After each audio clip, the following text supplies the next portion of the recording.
Nifty trading और investing में कैसे कमाएं कंसिस्टेंट प्रॉफिट्स। क्या है बुक प्रॉफिट सनराइज स्ट्रेटजी का महत्व। वेव एनालिसिस से कैसे निकाले सटीक स्टॉप लॉस का लेवल।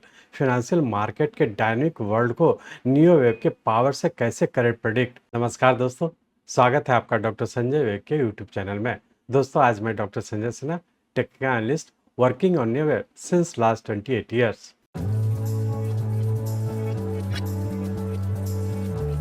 स्टार्ट करने से पहले मैं समझता हूं कि आप लोग निश्चित रूप से डिस्क्लेमर को अच्छे से देखकर पढ़कर समझ लिए होंगे। इस चैनल पर दिए गए सभी कंटेंट एजुकेशनल पर्पस से बनाए गए हैं और इसका उद्देश्य किसी भी प्रकार की एडवाइस या रिकमेंडेशन करना नहीं है। हम सेबी रजिस्टर्ड फिनेंशियल एडवाइजर नहीं है, इसलिए हम आपको स्ट्रिक्टली सलाह देते हैं कि अपने प्रोफेशनल के कंसल्टेशन के बिना आप कोई भी डिसीजन फिनेंशियल इन्वेस्टमेंट, ट्रेडिंग या कुछ भी ना करें। कुछ भी प्रॉफिट या लॉस होता है तो उसके लिए रिस्पॉन्सिबल आप खुद होंगे। ये चैनल वेव एनालिसिस के लिए समर्पित है। इस वीडियो में हम ऊपर के डायरेक्शन में जा रहे निफ्टी के कंप्लीशन पर इन डेप्थ में डिस्कशन करेंगे।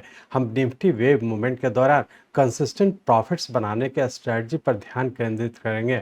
हम निफ्टी ट्रेडिंग और इन्वेस्टिंग में नियो वेव मेथड से स्टॉप लॉस निकालने के टेक्निक में कंप्लीट गाइडेंस देंगे। समझे ट्रेलिंग स्टॉप लॉस से मुनाफा बढ़ाने की कला। निफ्टी में न्यू एनालिसिस के कोर कंसेप्ट को आसान और सिंपल तरीके से सीखें। यूनिक वेब थ्योरी के अंडरलाइंग प्रिंसिपल्स को जानें। एवरी सिचुएशन इन निफ्टी से रिटर्न बनाएं। समझें निफ्टी ट्रेडिंग एंड इन्वेस्टिंग में गाइडेड एक्शन कैसे लें। करंट मार्केट कंडीशन कॉशन की मांग करती है। निफ्टी में very short term market noise और फ्यूचर ट्रेंड्स के बीच अंतर करें। डेली फ्लक्चुएशन के आधार पर इम्पल्सिव डिसीजन लेने से बचें। न्यू एनालिसिस इन्वेस्टर और ट्रेडर को निफ्टी की टेम्परेरी सिचुएशन से आगे दिखाता है। हम रिस्क मैनेजमेंट स्ट्रेटजी बताते हैं। रिस्क एंड रिवार्ड को बैलेंस करने की आर्ट सीखें।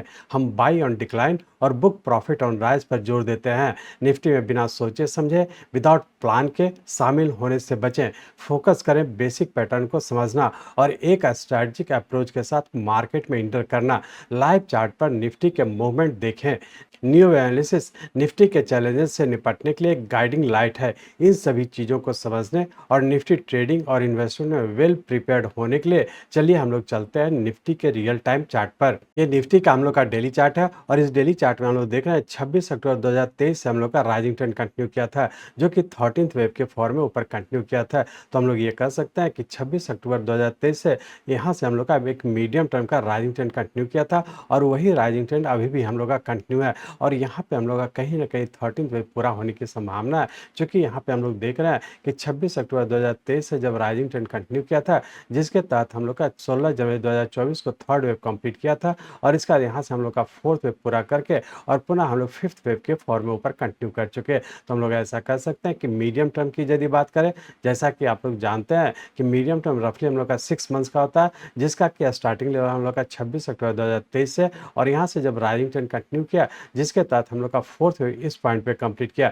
और फोर्थ वेव के बाद यहाँ से हम लोग का शॉर्ट टर्म का एक राइजिंग ट्रेंड कंटिन्यू किया, जो कि हम लोग का 24 जनवरी 2024 से हम लोग का राइजिंग ट्रेंड कंटिन्यू किया। तो हम लोग ये कह सकते हैं कि मीडियम टर्म का स्टार्टिंग पॉइंट 26 अक्टूबर 2023 है, जबकि शॉर्ट टर्म का हम लोग का स्टार्टिंग लेवल 24 जनवरी 2024 है। शॉर्ट टर्म की यदि बात करें तो जिसके तहत हम लोग यहाँ पे देख पा रहे हैं कि ऊपर का 1, 2, 3, 4, 5, 6 और 7th वेव में ऊपर कंटिन्यू है और अभी भी ऊपर रहने की संभावना है। सिर्फ ध्यान रखेंगे क्योंकि शॉर्ट टर्म, जैसा कि आप लोग जानते हैं, शॉर्ट टर्म हम लोग का रफली 3 मंथ्स का होता है और वेरी शॉर्ट टर्म रफली हम लोग का 1 मंथ्स का होता है। तो हम लोग यहाँ पे कह सकते हैं कि मीडियम टर्म अभी भी हम लोग का राइजिंग ट्रेंड है। शॉर्ट टर्म की बात करें ये भी हम लोग का राइजिंग ट्रेंड में है और वेरी शॉर्ट टर्म भी हम लोग का ऊपर कहीं ना कहीं पूरा होने की संभावना है। तो तीनों ही टाइम फ्रेम का हम लोग का राइजिंग ट्रेंड कंटिन्यू है, लेकिन तीनों ही टाइम फ्रेम का कहीं ना कहीं ऊपर पूरा होने की संभावना है। मतलब इस चीज़ को ध्यान रखेंगे कि यदि टाइम रूल को फॉलो करते हैं तो देख पा रहे हैं कि मीडियम टर्म जो 26 अक्टूबर 2023 से ऊपर कंटिन्यू किया, जिसके तहत हम लोग का अभी 127 डेज बीत चुका है और जैसा फिबोनाची टाइम सीक्वेंस के तहत आप लोग जानते हैं 127 मतलब 144 के आसपास हम लोग का पूरा होने की संभावना है। तो हम लोग ये कह सकते हैं कि यदि हम लोग मीडियम टर्म की बात करें तो इसका भी हम लोग का राइजिंग ट्रेंड ऊपर का ही पूरा होने की संभावना है। शॉर्ट टर्म की बात करें तो ये भी हम लोग का ऊपर आने वाले समय कहीं ना कहीं पूरा होने की संभावना है। वेरी शॉर्ट टर्म की बात करें तो ये भी हम लोग का पूरा होने की संभावना है। मतलब बहुत ज़्यादा संभावना है कि आने वाले 2-3 सप्ताह के अंदर कहीं न कहीं ऊपर पूरा करके और जब भी हम लोग का नीचे का पैटर्न कन्फर्म करेगा, तो हम लोग का फिर से नीचे कंटिन्यू हो जाने की संभावना है। एक चीज़ सिर्फ ध्यान रखें कि जिस टाइम फ्रेम का पैटर्न कन्फर्म किया है, उससे बड़े टाइम फ्रेम के करेक्शन में एंटर कर जाएँगे। अब हम लोग ये एनालाइज़ करने का कोशिश करेंगे कि 4th वेव के बाद जो ऊपर की ओर कंटिन्यू किया है, इसका सबऑर्डिनेट वेव किस पैटर्न में है और आने वाले समय क्या होने की संभावना है। इस डेली चार्ट को हम लोग कन्वर्ट करते हैं आवरली चार्ट में और सिर्फ ये एनालाइज़ करने का कोशिश करेंगे कि 4th वेव के बाद जो ऊपर की ओर कंटिन्यू किया है, इसका सबऑर्डिनेट वेव किस पैटर्न में है और आने वाले समय क्या होने की संभावना है।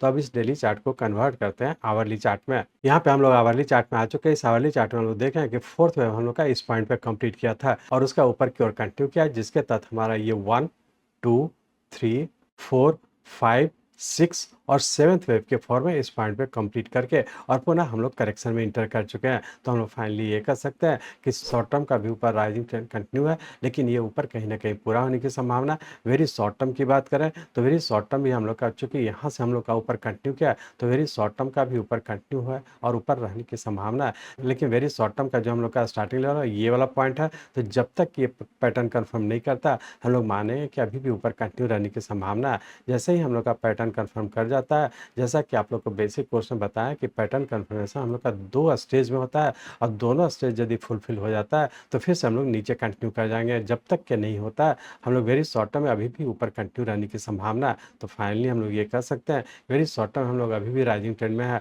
और शॉर्ट टर्म और मीडियम टर्म दोनों ही ऑलरेडी अभी राइजिंग ट्रेंड में है, लेकिन तीनों ही टाइम फ्रेम का ऊपर कहीं न कहीं पूरा होने की संभावना है। अब हम लोग ये एनालाइज़ करने का कोशिश करेंगे कि यहाँ पे हम लोग का 5 और 6th वेव के बाद जो ऊपर कंटिन्यू किया, चूँकि जैसा पिछले 2-3 वीक से हम लोग डिस्कस कर रहे हैं कि यहाँ से 5 वेव के बाद जो नीचे की ओर कंटिन्यू किया था, जिसके तहत नीचे का ए, बी और सी वेव इस पॉइंट पे कंप्लीट करके पुनः हम लोग फिर से ऊपर कंटिन्यू किए थे। पिछले वीक भी जब हम लोग डिस्कस किए थे, इस पॉइंट पे थे और डिस्कशन के दरमियान आप लोग से डिस्कस किए थे कि हम लोग का अभी रेंज बाउंड में है और जो ऊपर का लेवल दिए थे, ऊपर का लेवल पूरा करके पुनः हम लोग फिर से नीचे कंटिन्यू कर चुके। तो हम लोग ये कह सकते हैं कि यदि वीकली पॉइंट ऑफ व्यू से डिस्कस करें, तो हम लोग ये कह सकते हैं कि यहाँ से जो ऊपर की ओर कंटिन्यू किया, यहाँ पे हम लोग का ऊपर कहीं न कहीं पूरा करके, जो कि 7th वेव के फॉर्म में कंप्लीट करके और पुनः हम लोग नीचे कंटिन्यू कर चुके। अब हम लोग ये कह सकते हैं कि पूरे वीक में क्या होने की संभावना है, तो हम लोग ऐसा कह सकते हैं कि जब यहाँ से ऊपर की ओर कंटिन्यू किए थे, जिसके तहत पिछले वीक आप लोग से डिस्कस किए थे कि यहाँ पे हम लोग का ऊपर का 1 या फिर ए और नीचे का बी या फिर सेकंड वेव और यहाँ से ऊपर की ओर 1, 2, 3, 4 और 5 वेव, यहाँ पे हम लोग का सी वेव कंप्लीट किया। मतलब यहाँ से जो ऊपर की ओर कंटिन्यू किया, ये भी हमारा 3 वेव में है और 3 वेव कंप्लीट करके और यहाँ पे आप लोग देखे होंगे कि यहाँ पे हम लोग का नीचे एक छोटे टाइम फ्रेम का पैटर्न कंफर्म किया। ये इंडिकेट कर रहा है कि बहुत ज़्यादा संभावना है कि ये भी छोटे से रेंज बाउंड में नीचे ही रहने की संभावना है। तो फाइनली हम लोग ये कह सकते हैं कि यदि वेरी शॉर्ट टर्म की बात करें तो ये अभी भी ऊपर कंटिन्यू है। यदि वीकली पॉइंट ऑफ व्यू से कहें तो हो सकता है कि रेंज बाउंड के तहत नीचे रहने की संभावना है। तो पूरे वीक के लिए रेंज बाउंड के तहत हो सकता है 22,650 और नीचे का 22,150 इसी रेंज बाउंड में रहने की संभावना है। लेकिन ध्यान रखेंगे, ऊपर का स्टार्टिंग लेवल रखें 22,800 का, चूँकि यहाँ से हम लोग का एक छोटे टाइम फ्रेम का पैटर्न कंफर्म किया, तो पूरे वीक के लिए हो सकता है रेंज बाउंड में नीचे ही रहने की संभावना है। लेकिन ऊपर का स्टार्टिंग लेवल रखें 22,800 का, चूँकि यही हमारा हाईएस्ट पॉइंट बना है, तो यही हमारा स्टॉप लॉस होगा और इसी स्टॉप लॉस को ध्यान में रखकर छोटे से रेंज बाउंड में ट्रेड करने का कोशिश करेंगे। सिर्फ ध्यान रखेंगे, क्योंकि हम लोग का शॉर्ट टर्म और वेरी शॉर्ट टर्म दोनों टाइम फ्रेम का ऊपर पूरा होने की संभावना, तो बहुत एग्रेसिव होकर के लॉन्ग पोजीशन नहीं बनाएंगे। यदि ऊपर के लेवल पर सेल करते हैं तो अपना स्टॉप लॉस को फॉलो करें। नीचे का जो हम लोग का स्टार्टिंग लेवल है, ये 21,777 का है, तो इसी को फॉलो करते हुए हम लोग छोटे से रेंज बाउंड में ट्रेड करने का कोशिश करेंगे। सिर्फ ध्यान रखेंगे टाइम फ्रेम को कि किस टाइम फ्रेम में आप ट्रेड करना चाह रहे हैं या इन्वेस्टमेंट करना चाहते हैं, अकॉर्डिंगली उसी हिसाब से ट्रेड करने का कोशिश करेंगे। अब हम लोग देख लेते हैं कि मंडे और ट्यूसडे को क्या होने की संभावना है, तो इसलिए हम लोग इस आवरली चार्ट को कन्वर्ट करते हैं 15 मिनट के चार्ट में। यहाँ पे हम लोग 15 मिनट के चार्ट में आ चुके हैं। इस 15 मिनट के चार्ट में हम लोग देख रहे हैं कि यहाँ से जब ऊपर की ओर कंटिन्यू किया था, जिसके तहत हमारा ये ए, बी और सी वेव के तहत इस पॉइंट पे कंप्लीट किया और यहाँ पे हम लोग का कंप्लीट करके यहाँ पे हम लोग का पहली बार छोटे टाइम फ्रेम का एक पैटर्न कंफर्म किया। मतलब इस छोटे टाइम फ्रेम का पैटर्न कंफर्म किया, ये इंडिकेट कर रहा है कि बहुत ज़्यादा संभावना है कि आने वाले 2-3 दिन छोटे से रेंज बाउंड में नीचे ही रहने की संभावना है। यहाँ से हम लोग देखेंगे कि यहाँ से हम लोग का नीचे की ओर जब कंटिन्यू किया, जिसके तहत हमारा ये 1, 2, 3, 4 और 5 वेव। यहाँ पर हम लोग का एक 5 वेव कंप्लीट किया और उसका यहाँ से बहुत ज़्यादा संभावना है कि करेक्शन में रहने की संभावना है। तो ये जो फॉल हुआ है इसी का करेक्टिव राइज के तहत हो सकता है ऊपर रहने की संभावना है। तो हम लोग यदि मंडे और ट्यूसडे की बात करें तो हो सकता है रेंज बाउंड के तहत ऊपर का 22,600, नीचे का 22,300 इसी रेंज बाउंड में रहने की संभावना है। और ऊपर का स्टार्टिंग लेवल रखें 22,800 का, यही स्टार्टिंग लेवल हम लोग का स्टॉप लॉस होगा। तो इसी स्टॉप लॉस को ध्यान में रख करके छोटे से रेंज बाउंड में ट्रेड करने का कोशिश करेंगे। इस तरह से हम लोग फाइनली ये कह सकते हैं कि इंट्राडे की बात करें तो अभी भी हम लोग का ऊपर जाता है, हम लोग शॉर्ट करें, अपर स्टॉप लॉस को फॉलो करें, लोअर लेवल पर प्रॉफिट बुक करें। यदि पूरे वीक की बात करें तो पूरे वीक में भी रेंज बाउंड के तहत जब भी ऊपर जाता है हम लोग शॉर्ट कर सकते हैं, ऊपर का स्टार्टिंग लेवल को फॉलो करें। और बहुत ज़्यादा संभावना है कि हो सकता है पूरे वीक में 22,150 तक भी आने की संभावना है। तो इस चीज़ को ध्यान में रख के छोटे से रेंज बाउंड में ट्रेड करने का कोशिश करेंगे। सिर्फ ध्यान रखें कि यदि वेरी शॉर्ट टर्म की बात करें, वेरी शॉर्ट टर्म का जो स्टार्टिंग लेवल है वो हम लोग का 21,777 का है। ये यदि हम लोग का पैटर्न कंफर्म करता है तो फिर से हम लोग का वेरी शॉर्ट टर्म के नीचे की ओर कंटिन्यू कर जाएंगे। तो इस चीज़ को ध्यान में रख करके आगे की ओर कंटिन्यू रखेंगे। मैं चाहता हूं मेरे जीवन का लक्ष्य है इस मार्केट में कोई भी लूजर ना हो। इसको आप सीखें, लोगों को सिखाएं, लोगों को मदद करिए। हमारे साथ जुड़े रहने के लिए, आज के वीडियो को ध्यानपूर्वक अटेंड करने के लिए, इसे दूसरों तक पहुंचाने के लिए आप सबका बहुत बहुत धन्यवाद। जय हिंद।